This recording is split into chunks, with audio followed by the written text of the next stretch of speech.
പാൻക്രിയാസിൽ cancer എന്നാണ്. പാൻക്രിയാസിൽ cancer എന്നുള്ളൊരു report മുന്നിലുണ്ട്. പക്ഷെ വളരെ ഞാൻ വല്ലാതെ സങ്കടപ്പെട്ടു. കാരണം എൻ്റെ ഒരു വല്യമ്മയ്ക്ക് ഈ രോഗം വന്ന് അപ്പോഴും എനിക്ക് അതിൻ്റെ ഒരു വിഷമമൊക്കെ ഞാൻ മനസ്സിലാക്കി. അപ്പം ഞാൻ ചോദിച്ചപ്പോൾ ഇത് അറിയാവുന്ന ഒരാൾക്ക് പോലും ഇത് വരരുതേന്ന് ഞാൻ പ്രാർത്ഥിച്ചിട്ടുണ്ട് എൻ്റെ ജീവിതത്തിൽ. എന്നാൽ ആ രോഗം തന്നെ എനിക്കെന്ന് ഇങ്ങനെ വന്നപ്പോൾ വല്ലാതെ മനസ്സിൽ ഭാരപ്പെട്ടു. എന്നാൽ കർത്തൃദാസൻ എന്നോട് ഒരു വാക്ക് പറഞ്ഞു, സിസ്റ്ററെ ഇന്ന് ആശ്വാസത്തിൻ്റെ ഒരു വാക്ക് നിങ്ങൾ കേൾക്കുമെന്ന്.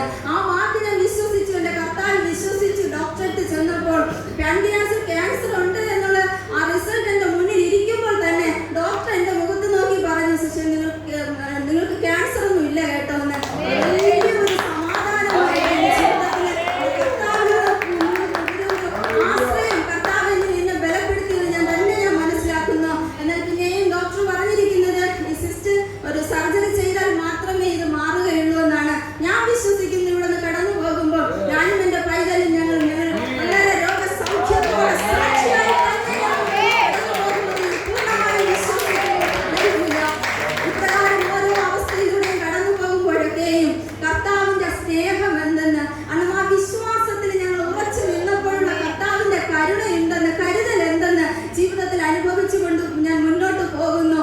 ഓരോ ദിവസവും രോഗം, ദുഃഖം, കണ്ണുനീരിന്റെ അവസ്ഥകൾ, ദുഃഖം, രോഗം,